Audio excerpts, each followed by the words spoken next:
오늘은 말씀이 삶이 되는 교회 5번째 말씀은 양식이다 라는 제목으로 하나님의 말씀 나누도록 하겠습니다. 말씀이 삶이 되는 교회 시리즈 말씀을 함께 나누고 있습니다. 지난 시간에 말씀 기억나시나요? 말씀은 검이다, 말씀은 칼이다 라는 제목으로 하나님 말씀 나누었죠. 신앙생활에서 결코 피할 수 없는 영적 전쟁을 말씀의 검, 성령의 검으로 이기는 방법을 여러분들께 소개했습니다. 그리고 또 하나, 죄악의 요소들을 말씀의 칼로 찔러 쪼개는 그 하나님의 말씀을 살펴보았습니다. 오늘은 5번째 시간으로 말씀은 양식이다, 더 쉽게 표현하면 밥이다 라는 제목으로 말씀을 나누도록 하겠습니다. 성도 여러분, 사람의 인생을 지탱하는 데 있어서 제1차적으로 필요한 것이 있다면 무엇이겠습니까? 양식이죠. 바로 밥입니다. 인생에는 먹고 사는 문제가 매우 큽니다. 집이 있고 옷이 있다 하더라도 양식, 즉 밥이 없으면, 밥을 먹지 못하면 사람은 죽고 말 것입니다. 그래서 불신자나 신자의 구분 없이 양식의 문제는 언제나 삶의 중요한 부분을 차지합니다. 실질적으로요, 우리가 열심히 공부하고 직장에 취업하고 사업을 하는 근본적인 이유를 하나를 꼽으라면 그것도 바로 돈을 벌어 우리의 생계를 유지하기 위함입니다. 그런데요, 여기에서 우리가 문제제기를 하나 해야 됩니다. 생계만을 위하여 산다면 그리스도인과 비그리스도인의 삶의 구별, 삶의 차이가 무엇이겠습니까? 성도도 비성도도 똑같이 먹고 사는 문제만을 위하여 살아간다면 어떤 차이가 있겠습니까? 바로 오늘 그 부분을 문제제기하며 여러분에게 도전하며 하나님의 말씀을 살펴보려고 합니다. 다시 말해볼까요? 성도는 양식으로만 살지 않습니다. 오늘 말씀은 신명기입니다. 신명기는 약속의 땅 가나안을 정복하기 전에 가나안 땅을 앞두고 모세라고 하는 지도자가 모압 평지에서 이스라엘 백성들에게 하나님의 말씀을 전하는 내용입니다. 더 정확하게 말하면 설교를 통하여 가나안 땅에 들어갔을 때 너희들이 해야 할 것과 하지 말아야 될 것이 있다라고 그들에게 당부의 말씀을 전합니다. 그 당부의 말씀이 신명기 말씀 전체입니다. 신명기가 34장으로 되어 있으니까 자, 여러분 보세요. 34장이나 걸쳐서 당부의 말씀을 하니 얼마나 이 당부의 말씀이 길겠습니까? 자, 모세가 이렇게 노심초사 당부하는 2가지의 이유가 있습니다. 그 2가지 이유 중에 첫 번째, 그 이유는 이 말씀을 듣고 있는 대상들이 바로 광야에서 태어난 대상이기 때문입니다. 이스라엘 백성들을 이끌고 광야 40년을 살았는데 그 광야 살아가는 동안에 그곳에서 태어난 세대가 바로 광야 세대인데, 문제는 이 광야 세대만 남고 애굽에서 같이 모세와 탈출해 나왔던 우리의 부모 세대가 광야에서 다 죽고 맙니다. 이 광야 세대의 문제점이 하나 있는데, 이들은 애굽에서 하나님의 역사와 기적을 경험하지 못한 세대입니다. 여러분, 광야에서 태어났던 이 세대는 애굽에서 하나님께서 우리의 부모들이 탈출할 때 경험했던 10가지 재앙을 경험하지 못하였습니다. 제가 몇 가지만 한번 소개해 볼게요. 온 애굽 땅에 파리떼가 가득하여 온 땅이 파리로 가득합니다. 놀라운 사실은 이스라엘 백성들이 살고 있는 고센 땅에는 그 파리에 대한 피해가 없습니다. 쉽게 말하면 고센 땅에는 파리가 한 마리도 없습니다. 돌림병으로 모든 가축이 죽어갈 때 하나님께서 이스라엘의 가축과 애굽의 가축을 구별하여 애굽의 가축이 죽어갈 때 이스라엘의 가축은 한 마리도 죽지 않습니다. 전무후무한 우박이 하늘에서 떨어집니다. 그 우박 때문에 나무나 농작물이 다 쓰러지고 죽어갔을 때 고센 땅에 자라고 있던 나무, 이 채소들은 하나도 상하지가 않습니다. 마지막 궁극적으로 온 땅에 초태생, 즉 사람의 장자, 짐승의 첫것이 다 죽어갔을 때 하나님의 약속을 붙잡아 집의 입구에 있는 대문의 문설주에다가 피를 발랐던, 양의 피를 발랐던 하나님의 백성들은 한 명도 죽지 않고 살았습니다. 이와 같은 사실을 광야 세대가 본 적이 없는 겁니다. 놀라운 사실은 이 역사가 일어났을 때 이 애굽에 살고 있던 우리의 부모 세대뿐만 아니라 애굽에 살고 있던 사람들까지도 하나님은 살아계시구나라는 기적을 보았습니다. 그런데 그 애굽에 탈출해서 광야 40년을 살고 약속의 땅 가나안을 가는데 그 광야 살아가는 동안에 이스라엘의 1세대가 다 죽고 자녀들만 남았으니 모세가 한 가지 걱정이 든 겁니다. 하나님의 기적을 못 본 이들이 가나안 땅에 들어가서 바르게 살 수 있을까? 하나님의 말씀을 붙들고 살아갈 수 있을까라는 걱정에 이 신명기 말씀을 통하여 세 가지를 말하는 겁니다. 과거에 하나님이 우리를 이렇게 인도하셨고 지금도 하나님은 우리를 인도하셨고 앞으로 미래에 우리가 하나님의 약속의 말씀을 붙들고 살아간다면 하나님께서 너희에게 복을 주실 거다 당부하고 있습니다. 그래서 모세가 이와 같은 당부를 하죠. 자, 모세가 노심초사 당부하는 두 번째 이유가 있습니다. 그것은 바로 가나안 땅은 싸워서 정복해야 하기 때문입니다. 가나안 땅을 하나님께서 약속으로 이스라엘 백성들에게 주었습니다. 자, 여러분 약속했으니까 가나안에 가기만 하면 되나요? 그렇지 않습니다. 그 가나안 땅에는요 원주민 7족속이 살고 있습니다. 하나님께서 약속의 땅으로 주셨지만 그 약속의 땅을 우리 것으로 차지하려면 그 가나안 땅에 살고 있는 7족속과 전쟁을 치러서 그들을 무찔러야 합니다. 그리고 또 하나, 이 전쟁은 하나님의 전쟁이기 때문에 하나님의 싸움을 준비할 때 가장 중요한 준비는 영적 준비예요. 신앙의 준비이며 믿음의 준비입니다. 그 영적 준비가 바로 하나님을 절대적으로 신뢰하고 그분의 말씀에 순종하는 것입니다. 모세를 보면은요, 자식을 남겨두고 이 세상을 떠나는 아버지의 모습과 같습니다. 얼마나 걱정이 많겠습니까? 나 없이 잘 살까? 형제들끼리 잘 지낼까? 밥은 굶지 않을까? 이 세상을 떠나는 아버지의 유언과 같은 모습이 바로 모세에게 있었던 것입니다. 그 걱정 때문에 신명기의 긴 설교로 그들을 당부하고 있습니다. 제가 며칠 전에요 운전하다가 한 자동차 뒷 창문에 붙어있는 글을 보고 저것이 정말 부모의 마음이구나 라는 것을 생각한 적이 있습니다. 자, 여러분에게 한번 소개하려고 했는데 사진 한번 볼까요? 자동차 보이나요? 뒤에 뭐라고 써있는지 보이세요 혹시? 예, 확대해 보겠습니다. 이렇게 쓰여 있었어요. 뭐라고 쓰여 있죠? 위급 상황 시 I 먼저 구해주세요. 남아 RH 플러스 B형. 저는요 이걸 딱 보면서 느낌이 오더라고요. 위급 상황이 일어나지 않아야 되겠지만 만약에 위급 상황이 발생한다면 자신보다 내 아이를 먼저 구해달라는 부모의 마음. 그리고 그 아이 이렇게 남겨놨어요. 이 아이는 남자아이입니다. 여러분 남아는 남자아이라는 말입니다. 예, 남아. 그리고 혈액형은 RH 플러스 B형. 여러분 이 마음이 바로 지금 신명기의 말씀으로 당부하고 있는 모세의 마음입니다. 자, 그 모세의 마음을 느껴볼까요? 1절을 다 같이 읽겠습니다. 오늘 본문 1절 시작. 내가 오늘 명하는 모든 명령을 너희는 지켜 행하라. 그리하면 너희가 살고 번성하고 여호와께서 너희의 조상들에게 맹세하신 땅에 들어가서 그것을 차지하리라. 아멘. 여러분 모세가 이렇게 말합니다. 내가 지금 명령하는 이 말씀을 너희가 지켜 행하면 살 것이다. 사는 정도가 아니라 번성할 것이다. 그리고 너희가 약속의 땅, 그 땅에 들어가 그 땅을 차지하게 될 것이다. 모세가 광야 세대에게 가나안 땅을 틀림없이 차지하게 될 것을 강조하면서 사용하는 단어가 하나 있습니다. 한번 저를 따라해볼까요? 맹세하다.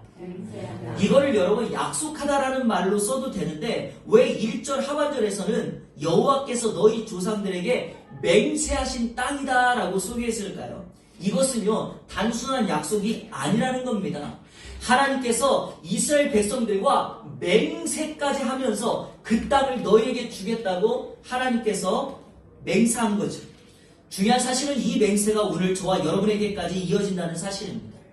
가나안 땅을 종족 사람들이 천국으로 말합니다. 우리가 예수 그리스도를 마음으로 믿고 입으로 시인하면 하나님의 자녀가 되죠. 하나님의 자녀는 천국 가게 됩니다. 여러분 믿으십니까?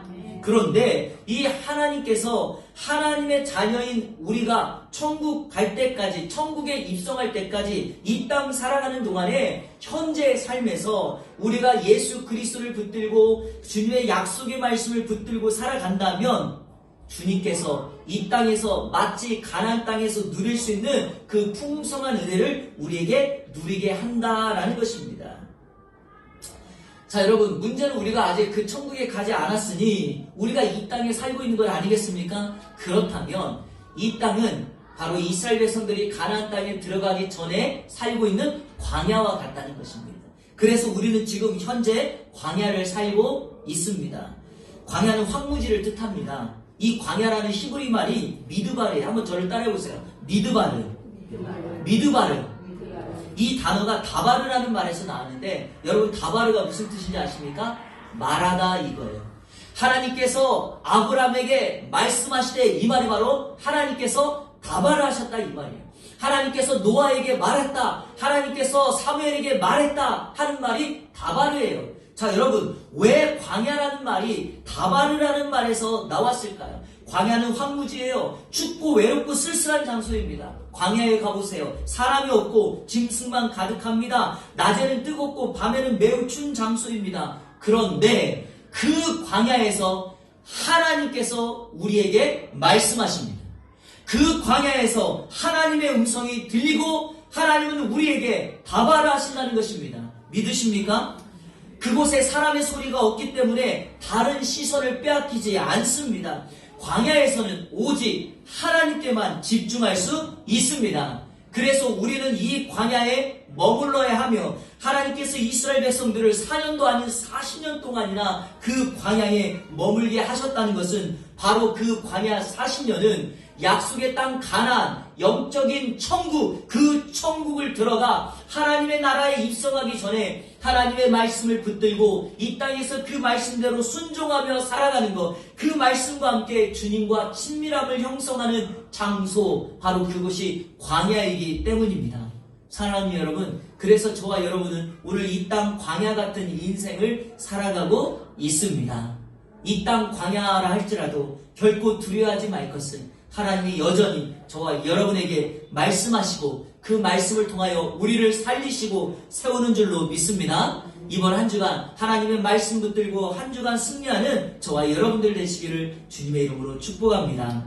자, 2절을 보겠습니다. 2절 다 같이 읽겠습니다. 시작. 내 하나님 여호와께서 이 40년 동안 내게 광야길을 걷게 하신 것을 기억하라. 이는 너를 낮추시며 너를 시험하사 내 마음이 어떠한지 그 명령을 지키는지 지키지 않는지 알려 하심이라. 아멘. 여러분, 분명한 사실은 주어가 누굽니까? 여호와입니다.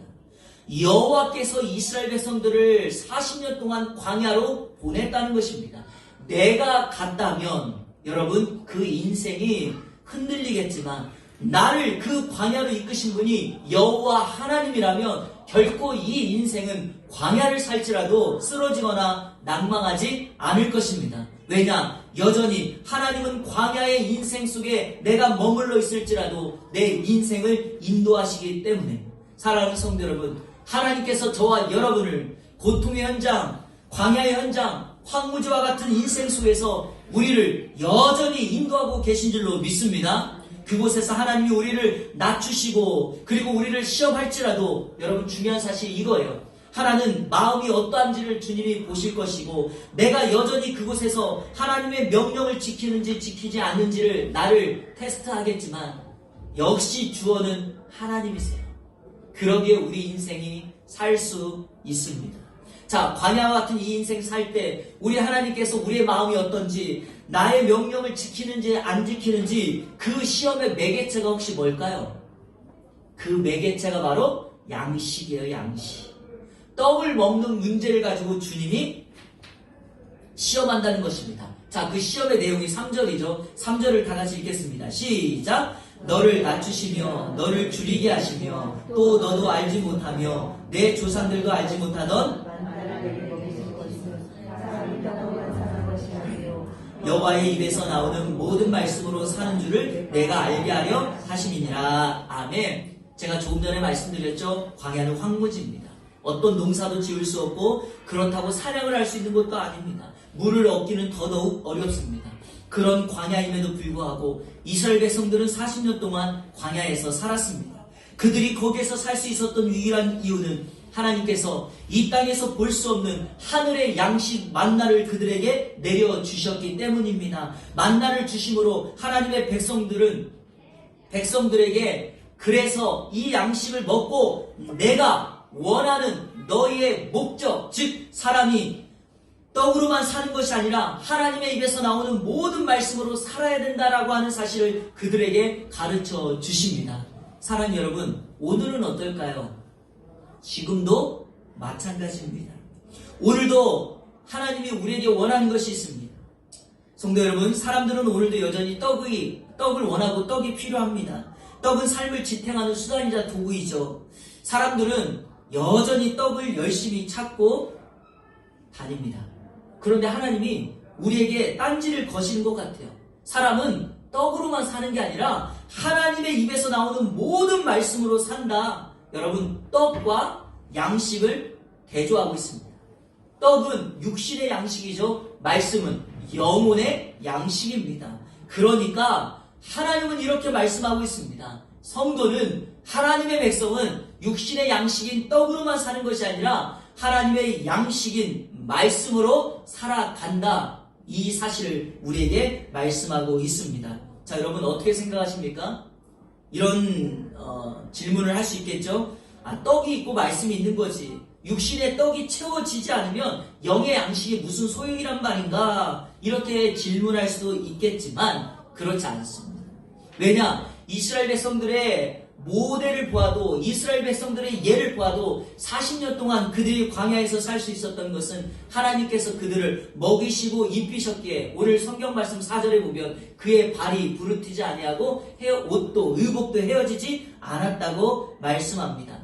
그래서 오늘 이 세상에 살고 있는 모든 사람들은요, 이 양식을 찾아 떠나가는 인생을 살아갑니다. 더 좋고 더 큰 거, 더 많이 이 양식을 찾으려고 합니다.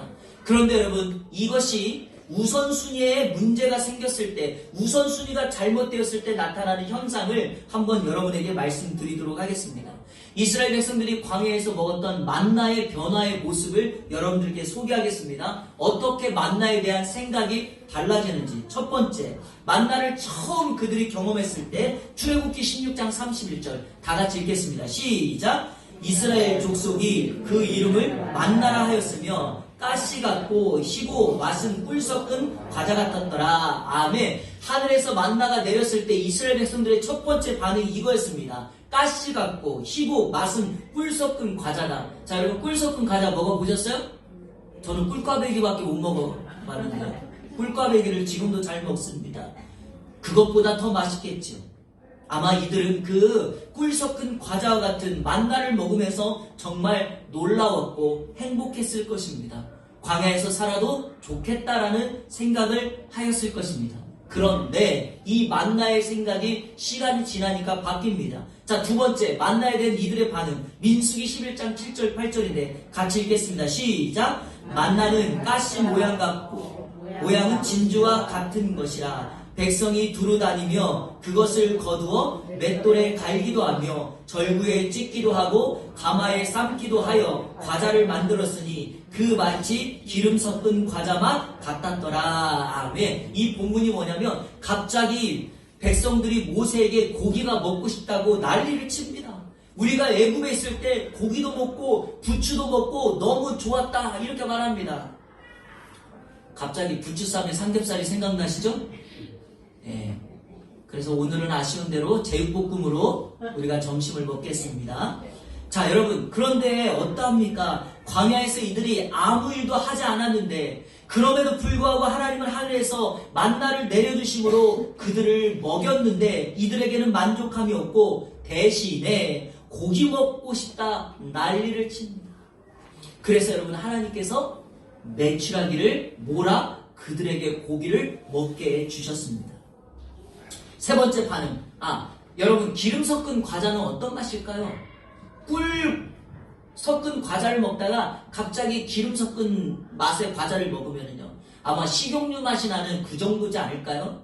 이거는 제 추측입니다. 자, 그런데 마지막 세 번째, 만나의 반응이 이렇게 바뀝니다. 민수기 21장 5절 시작! 백성이 하나님과 모세를 향하여 원망하되 어찌하여 우리를 애굽에서 인도에 내어 이 광야에서 죽게 하는가? 이곳에는 먹을 것도 없고 물도 없도다. 우리 마음이 이 하찮은 음식을 싫어하노라 하매. 아멘. 백성들이 뭔가 마음에 들지 않으면 광야에서 지속적으로 하나님과 모세를 원망합니다. 그 모습이요, 해달라는 것 안 해주면 땡깡 부리는 어린아이들 같아요. 여기 보니까 이렇게 말하죠. 이 광야에서 죽게 하는가 말을 하는데, 이거 여러분 반대죠. 왜 반대냐면 애굽에서 바로에게 죽을 고생하는 그들을 하나님이 모세를 통하여 탈출시켰습니다. 광야에서 어떻게 살아갈 방법도 없을 때 하나님이 밤에는 불기둥, 낮에는 구름기둥으로 그들을 친히 인도하셨고, 아무 일도 하지 않는 그들에게 만나를 내려주셔서 그들을 살려주셨습니다. 그러니까 오늘 말씀처럼 우리를 왜 죽입니까? 라는 게 아니라 바꿔 말해야 되죠. 우리를 이렇게 살려주셨다고 말해야 되죠. 그게 성경의 바른 말이죠. 그런데 이들은 뭔가 마음에 들지 않는다고 하나님께 불평을 쏟아냅니다. 그런데 다음 내용은 더 과간입니다. 이렇게 말하죠. 이곳에는 먹을 것도 없고 물도 없다, 이렇게 말합니다. 자, 여러분 어떠합니까? 정말 이곳에는 먹을 것도 없고 물도 없었습니까? 전혀 그렇지 않았죠? 여러분, 먹을 것이 없을 때는 만나 메추라기를 주셨죠. 물이 없을 때는 어떻게 했습니까? 하나님의 반석에서, 돌에서 물을 내어 먹게 하셨습니다. 그러면서 이렇게 말합니다. 만나에 대한 세 번째 시선이 이렇게 바뀝니다. 하찮은 음식을 싫어한다. 이 하찮은 음식이 바로 만나고요. 하찮다는 말은 무가치하다, 보잘것없다라는 말입니다. 처음 광야에서 하늘에서 만나가 내려졌을 때 그들의 반응과 지금의 반응은 완전 180도 달라졌습니다. 사랑 여러분, 뭐가 달라졌습니까? 만나의 맛이 달라졌습니까? 모양이 달라졌습니까? 환경이 달라졌습니까? 달라진 건 아무것도 없습니다. 달라진 걸 굳이 꼽으라면 백성들의 마음이 변심한 것입니다. 사랑하는 여러분, 이게 우리에게 적용돼야 될 것이 이거죠. 하나님은 여전히 그 자리에서 우리와 함께 하는데, 우리는 여전히 하나님을 바라보는 것이 아니라 만나만 바라보고 있으니, 만나만 바라봤을 때 나오는 그 현상에 바로 만족함이 없다라는 것입니다. 여러분, 만나를 주시는 하나님께 주목하셔야지, 하늘에서 내려지는 만나를 주목하기 시작하면 불평, 원망이 생깁니다. 하나님을 신뢰하며 하나님께서 주시는 그 양식을 따라 살아갈 때 하나님은 우리에게 더 좋은 것을 주실 줄로 믿습니다. 만나만 바라보지 마세요. 문제가 생겼을 때 그 문제에만 집중하지 마세요. 물질이 필요할 때 그 물질만 집중하지 마시고, 그 너머에 계신 하나님을 바라보시면 하나님께서, 이 세상을 다스리고 있는 하나님께서 만나를 내려주셨던 것처럼, 메추라기를 이끌어 오셨던 것처럼 저와 여러분에게 더 좋은 것을 주실 줄로 믿습니다. 그래서 여러분에게 이런 문장을 소개하고 싶습니다. 하나님께서 우리에게 주시는 부산물이 아니라 하나님 그분을 갈망하십시오. 저를 한번 따라볼까요? 하나님의 부산물이 아니라 하나님 그분을 갈망하라. 자, 여러분, 종종 아빠들이 지방이나 해외 출장 갈 때 아이들이 보고 싶다고 난리치죠? 그래서 아빠들이 이런 말을 합니다. 아빠가 출장 갔다 올 때 선물 사올 테니까 동생이랑 엄마 말 잘 듣고 있어. 이런 말 하죠? 해요, 안 해요? 하잖아요? 그런데 출장 갔을 때 중간에 전화를 해요. 아이들한테 집에다가. 그러면 아이들이 난리쳐요. 아빠 언제 와? 보고 싶어. 사랑해. 그러다가 꼭 마지막 말을 하죠. 아빠, 내 선물 샀어? 이렇게 말하죠. 그리고 출장 마치고 집에 돌아와서 초인종을 누르면 아이들이 쏜살같이 달려와서 아빠를 맞이하죠. 그런데 아빠가 아니죠. 아빠 손에 들려있는 선물이죠. 여러분, 저는 지금 모든 가정이 다 이렇다고 말하는 거 아닙니다. 우리 예안교회에 이런 가정 없을 거라고 저는 믿습니다. 그런데 이 모습이 꼭 이스라엘 백성과 같습니다. 아빠 그분을, 하나님 그분을 바라보면 그 아빠가 선물 외에 더 좋은 걸 주실 텐데, 자, 여러분 보세요. 아빠를 끌어안으면 아빠가 선물만 주겠습니까? 이렇게 말하겠죠. 오늘 외식이다, 이렇게 말하겠죠. 그런데 중요한 것은 아빠보다, 하나님보다 그 손에 들려있는 선물, 하나님이 주시는 만나, 그것 자체만 주목하니 하나님을 바라보지 못합니다. 말씀을 맺겠습니다. 말씀이 양식이다라는 말은 결국 세상의 빵, 그 빵을 상징하는 권력, 물질, 이것에 의존하여 사는 것이 아니라 어떤 상황 속에서도 광야를 살지라도 그곳에서 우리에게 말씀하시는 그 하나님만 의지하며 살 것을 말씀합니다. 여러분 삶에서 정말 이렇게 살 수 있을까요? 도전합니다. 이렇게 사셔야만 합니다. 물질이 필요 없다는 말이 아니라 우선순위입니다. 하나님의 말씀 붙들고 살아가면, 하나님 그분 집중하며 살아가면 하나님께서 우리에게 더 좋은 것 주실 줄로 믿습니다. 사진 하나 보여드리겠습니다. 혹시 누군지 아시나요? 저희 할아버지는 아니에요. 최태석이라는 분입니다. 최태석 장로님. 한국유리, 그러니까 요즘으로 말하면 한글라스죠. 창업주이십니다. 이 최태석 장로님은요, 한국 기업계에 존경받고 칭송받는 분입니다. 독특한 것은 회사의 노조위원장까지 이 회사의 CEO, 이분을 존경할 정도로 정말 훌륭한 분입니다. 회사의 경기가 아무리 어려워도 일용직 노동자의 점심 식사만은 남겨놓는 CEO였죠. 이분의 고백은 이겁니다. 기업주는 관리자일 뿐 하나님께서 소유자라는 신념을 가진 기업인이었죠. 자, 그가 늘 강조하는 문장이 하나 있어요. 같이 한번 읽어볼까요? 시작! 자신의 성공은 하나님께서 이웃에게 봉사라고 허락하신 것이다. 최태석 장로님이 이와 같은 생각을 갖게 된 큰 은혜 체험이 한 번 있었어요. 1945년 이분이 만주에서 공장을 운영하고 있었는데요. 그때 공산당원들이 공장에 쳐들어와서 운동장에 사람들을 다 모아놓고 그 회사의 임직원들을 인민재판하기 시작했습니다. 최태석 장로님을 앞에 세우고 공산당원이 사람들에게 묻습니다. 이자는 어떤 사람인가? 죽일 사람인가? 죽여야 되는가? 그때 직원들이 이렇게 말합니다. 아니요. 그분은 내 아들 학비가 없고 병원비가 없을 때 우리를 도와주신 고마운 분입니다. 주변에서 이곳저곳에서 그분은 정말 좋은 분입니다. 죽이면 안 됩니다. 결국에 장로님은 이곳에서 생명을 부지하게 됩니다. 사랑하는 여러분, 만약에 우리 최 장로님이 이분이 그곳에서 말씀이 아닌 하나님을 신뢰하는 것이 아닌 돈을 버는 목적으로 삼았다면 그곳에서 어떻게 되었을까요? 사람들에게 정말 이런 큰 영향력을 주지 못했을 것입니다. 여러분, 돈이 소중하지 않은 게 아니라 돈보다 더 소중한 것이 있고 떡보다 더 중요한 것이 있습니다. 그것은 바로 우리가 그 하나님을 신뢰하며 그분을 의지하며 살아갔을 때 하나님께서 우리에게 주시는 약속, 바로 사람이 떡으로만 사는 것이 아니라 하나님의 입에서 나오는 모든 말씀을 순종하며 살아갔을 때 하나님은 저와 여러분이 살고 있는 그 광야와 같은 인생 속에서도 저희를 인도하시고 저희를 영적 가나안에 있는 천국에 갈 때까지 저희를 인도해 주실 줄로 믿습니다. 이번 한 주간 그 약속의 말씀 붙들고 생명의 떡이신 그 말씀만을 붙들고 살아가는 저와 여러분들 되시기를 우리 주 예수 그리스도의 이름으로 축원합니다.